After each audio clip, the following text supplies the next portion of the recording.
तर पहा, या ठिकाणी आपण ही 4 वाक्य इंग्रजीत बनवणार आहोत अतिशय सोप्या पद्धतीने. 4ही वाक्यातला काळही सांगतो पहा. तर या ठिकाणी पहिलं वाक्य काय आहे, श्याम चहा पितो.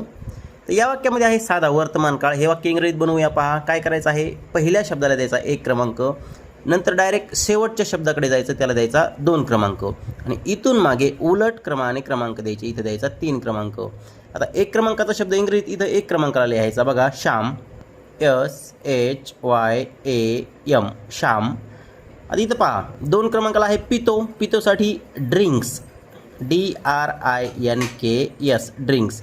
ड्रिंक म्हणजे पिणे, परंतु या ठिकाणी श्याम हे नाव आहे. ज्यावेळेस नाव येईल किंवा ही, सी, इट हे करते येतील त्यावेळेस साधा वर्तमान काळ इंग्रजीमध्ये सिम्पल प्रेझेंट टेन्स असेल तर मुख्य क्रियापदाला यस किंवा ES प्रत्यय लागतो. नंतर 3 क्रमांकाला आहे चहा. तर पहा टी, TEA, टी. आता टीच्या अगोदर ॲन काहीही येणार नाही, कारण जे पातळ पदार्थ असतात, द्रवरूप, पाणी असेल, चहा असेल, दूध असेल, अशा शब्दाच्या अगोदर आर्टिकल लागत नाही. आता पहा पुढे, श्याम चहा पीत आहे. या ठिकाणी पिण्याची क्रिया सुरू आहे, म्हणून या ठिकाणी आहे चालू वर्तमान काळ, त्यालाच आपण अपूर्ण वर्तमान काळ म्हणतो. आता पहा मग वाक्य कसं बनवायचं पहा. याला द्यायचा 1 क्रमांक पहिल्या शब्दाला, नंतर शेवटच्या शब्दाला द्यायचा 2 क्रमांक, इथून मागे उलट क्रमाने क्रमांक द्यायचे, इथं 3 क्रमांक आणि इथे 4 क्रमांक. चला बनवूया इंग्रजीमध्ये वाक्य. श्याम, SHYAM, श्याम. आहेसाठी आता इज घ्यायचं आहे बघा, आहेसाठी इज घ्यायचं. आता इथं पहा नाव आहे म्हणून इज घेतलेलं आहे. मग ज्यावेळेस ही, सी, इट असेल तरच इज घ्यायचं. मग आय असेल तर ॲम, यू असेल तर आर, दे असेल तर आर, हे लक्षात असू द्या. आता पीत बघा, पिणे म्हणजे ड्रिंक, आणि पीत आहे पिण्याची क्रिया सुरू आहे. ज्यावेळेस क्रिया सुरू असेल त्यावेळेस मुख्य क्रियापदाला ING प्रत्यय लावायचा, म्हणजे ड्रिंकिंग. आणि 4 क्रमांकाला आहे चहा, तर आपण त्याला म्हणतो टी.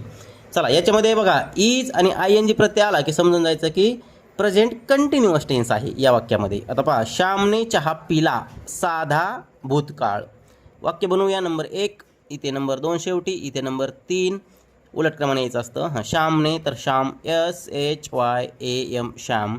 आता बघा पिला, ज्यावेळेस पिला म्हणजे भूतकाळ आहे, तर या ठिकाणी आपल्याला ड्रिंकचं दुसरं रूप घ्यायचं असतं, ड्रँक, DRANK, ड्रँक.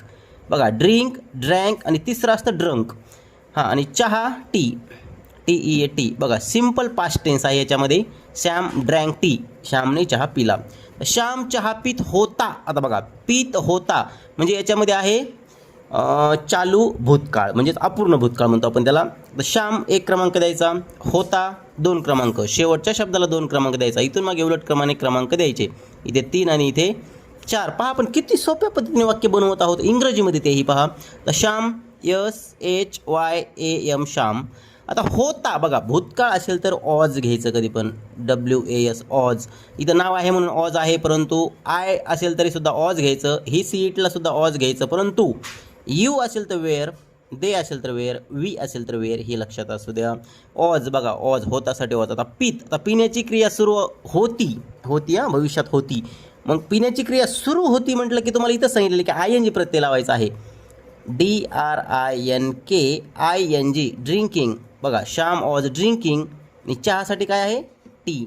तर एवढ्या सोप्या पद्धतीने आपण हे वाक्य बनवू शकतो. तुम्हाला जर व्हिडिओ आवडला असेल तर तुम्ही हा व्हिडिओ तुमच्या मित्रांसाठी शेअर करू शकता. धन्यवाद.